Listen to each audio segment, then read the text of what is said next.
Bonjour tout le monde, bienvenue sur ma chaîne Destinée. J'espère que vous allez bien, que vous avez passé une super semaine, que vous avez été richement bénis.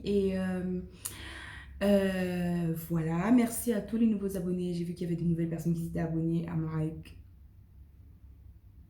Merci, ok. Si c'est ta première fois sur cette chaîne, sois le bienvenu ici, c'est la famille, ok.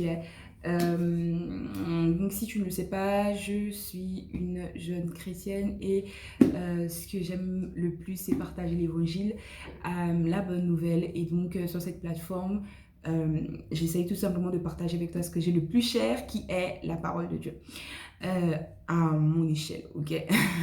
Alors aujourd'hui, tout simplement, je viens avec cette minute conseil. Alors c'est censé être une minute conseil, c'est pas censé durer longtemps, mais like people know me. Je dure toujours plus longtemps que prévu, mais aujourd'hui vraiment j'avais à cœur de te partager quelque chose dans cette minute conseil. Et le principe de la minute conseil, c'est que je prends un verset de la Bible et que je t'en tire une leçon, enfin que j'en tire une pensée sur laquelle je peux essayer de te conseiller à mon niveau. Et aujourd'hui, normalement, j'étais censée filmer sur le jeûne et la prière, mais en ce moment, j'étudie dans le livre d'Ézéchiel et il y a vraiment une parole qui m'a...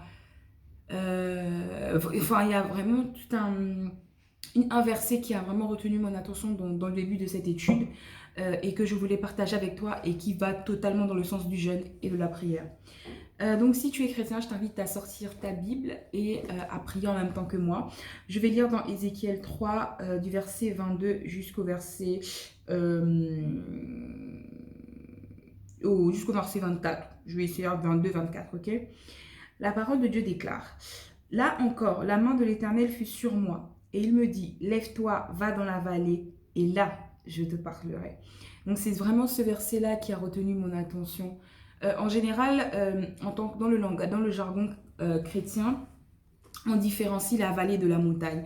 Alors généralement, on définit la montagne comme le lieu où il faut aller. La montagne, c'est là qu'il faut aller. C'est le sommet de la montagne, ça représente comme l'aboutissement d'un processus de persévérance, d'un processus de confiance en Dieu, de foi. Genre, tu as grimpé la montagne et tu t'es dit, je vais y arriver. Et généralement, la montagne, c'est considéré comme là où Dieu nous parle. Généralement, on dit oui, je suis allée à la montagne, vraiment j'étais seule et puis j'ai voulu entendre la parole de Dieu. Et la vallée, c'est considéré aussi comme... Enfin, la montagne, pardon, c'est aussi considéré comme les moments heureux que l'on a avec le Seigneur, comme les moments où ça va. Tu vois, like, c'est bon. Tu vois, genre, je lis ma Bible, ça va, je prie le matin, je prie le soir, I'm on fire, like I'm fasting, je prie et tout. Et la vallée, c'est considéré comme un lieu où on n'est pas bien, où tout simplement on va pas bien, on passe par des moments super difficiles, ça va pas. Alors que là, Dieu dit, Ézéchiel dit, là encore la main de l'Éternel fut sur moi et il me dit, lève-toi, va dans la vallée et là, je te parlerai. Et vraiment, d'habitude, on a juste cette pensée de se dire que la vallée, vraiment, c'est pas bien. Quand on est dans la vallée, c'est que nous, on a fait quelque chose qui n'était pas à la gloire de Dieu. C'est-à-dire que quand on est dans la vallée, c'est qu'on a fait quelque chose que Dieu n'apprécie pas. Or là, c'est Dieu qui dit à Ézéchiel, va dans la vallée. C'est pas Ézéchiel qui a fait quelque chose contre Dieu, qui l'a emmené dans la vallée, qui l'a emmené dans le désert. Non, là c'est Dieu qui a dit à Ézéchiel, va dans la vallée et là je te parlerai. Et si tu passes vraiment par un moment difficile, il y a des moments difficiles ordonnés par Dieu parce que c'est là qu'il veut te parler. Et comme je disais dans ma vidéo il y a 2 semaines, oui, il y a 2 semaines, où je disais vraiment que il y a une attitude à avoir. Et quand on est dans la vallée, on a cette attitude de, de, de, de tout, comment dire ça, on a cette attitude là on a faim de plus quand on est dans la vallée, quand on est dans des moments difficiles. C'est là que l'on est vraiment en train de demander au Seigneur, s'il te plaît, fais quelque chose pour ma situation. Et le Seigneur n'a pas demandé à Ézéchiel d'aller à la montagne.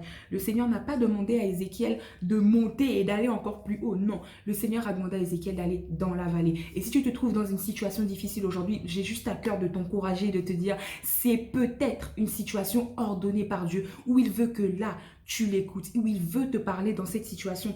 Et dans la suite des versets, il est dit, verset 23, je me levais et j'allais dans la vallée. Et voici, la gloire de l'Éternel y apparut, telle que je l'avais vue près du fleuve de Kébar. Alors, je tombais sur ma face. Et tu peux voir dans les versets précédents, donc le verset 1 et 2, comment la gloire de Dieu se manifestait, d'accord, avec les anges qui portaient le trône de Dieu, où il y avait Dieu tout simplement dans sa gloire. C'était magnifique. Quand tu le lis et que tu essaies de t'imaginer cette scène, tu es juste en mode, c'est magnifique. Dieu est juste magnifique et il est beau. Et sa gloire se révèle de donc ce caractère-là, la beauté et la puissance aussi. Mais bon, voilà. Et c'est dans la vallée que la gloire de Dieu s'est manifestée. Si tu passes par une situation difficile, que tu sois chrétien ou pas, laisse-moi te dire que c'est là que la gloire de Dieu va se manifester. C'est là que la puissance de Dieu va se manifester. C'est là que tu vas te dire que c'est là que tu vas encore te rendre compte que oui, Dieu est grand et que Dieu peut faire des choses mais magnifiques dans ta vie parce que tu étais dans la vallée où il te voulait dans la vallée et que là, il est apparu, là, il t'a parlé. Et quelque chose qui est merveilleux dans le verset 24, il est dit, l'Esprit de Dieu entra en moi et me fit tenir sur mes pieds. Parce qu'on ne peut pas tenir devant la gloire de Dieu, on ne peut pas tenir devant la manifestation de la présence de Dieu. On ne peut pas, nous sommes faits de chair.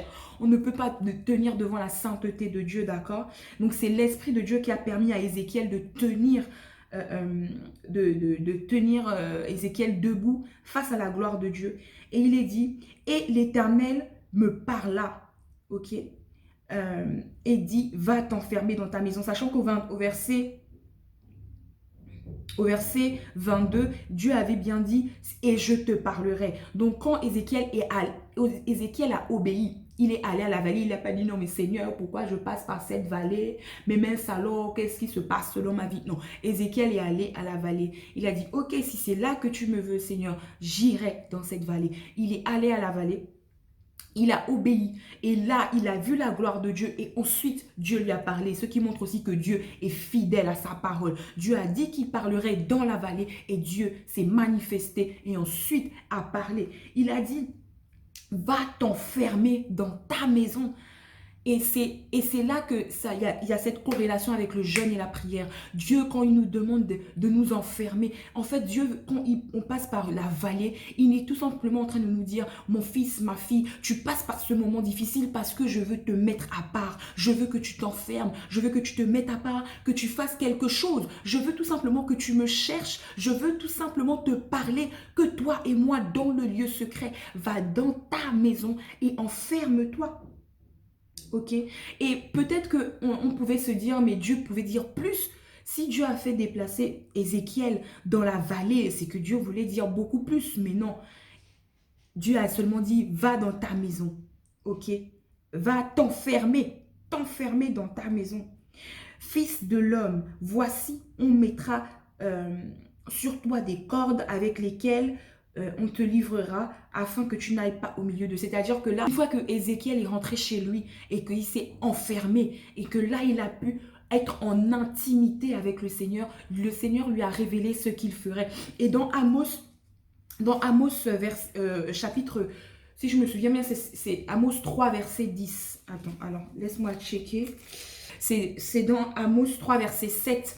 Il est dit, car le Seigneur l'Éternel ne fait rien sans avoir révélé son secret à ses serviteurs, les prophètes. Et nous sommes tous prophètes de nos vies, d'accord? Car le Seigneur l'Éternel ne fait rien sans avoir révélé son secret à ses serviteurs, les prophètes. Et là, le Seigneur a révélé à Ézéchiel, qui était un prophète, ce qui se passerait. Mais ce n'est pas quelque chose qui est réservé à juste des prophètes, à des pasteurs ou à je ne sais qui, à des évangélistes. Non, c'est pour chaque enfant de Dieu. C'est pour chaque enfant de Dieu. Dans la Nouvelle Alliance, nous avons tous le Saint-Esprit. Nous avons tous l'Esprit de Dieu qui vit en nous. Et l'Esprit de Dieu nous parle. Et Dieu ne fait rien sans qu'il ne l'ait révélé. Et ça, je te jure, je l'ai encore expérimenté la semaine dernière dans ma vie. Dieu ne fait rien sans l'avoir révélé. Et il l'a révélé à Ézéchiel lorsqu'il allait allait s'enfermer, ce par quoi il allait passer. Et après cela, la Bible ne nous dit pas si Ézéchiel est sorti de sa maison, d'accord? Mais là, le Seigneur a commencé à donner des instructions à Ézéchiel par rapport à un jeûne qu'il devait faire. Et c'est le Seigneur qui a donné la durée du jeûne, qui a donné les conditions du jeûne, la durée, ce qu'il devait manger, la quantité qu'il devait manger, comment il devait se comporter. Et tout ça, ça a été donné à partir du moment où Ézéchiel a été obéissant à aller dans la montagne, dans la vallée, pardon, à ensuite aller dans sa maison et à s'enfermer. C'est là que le Seigneur lui a révélé tout ceci.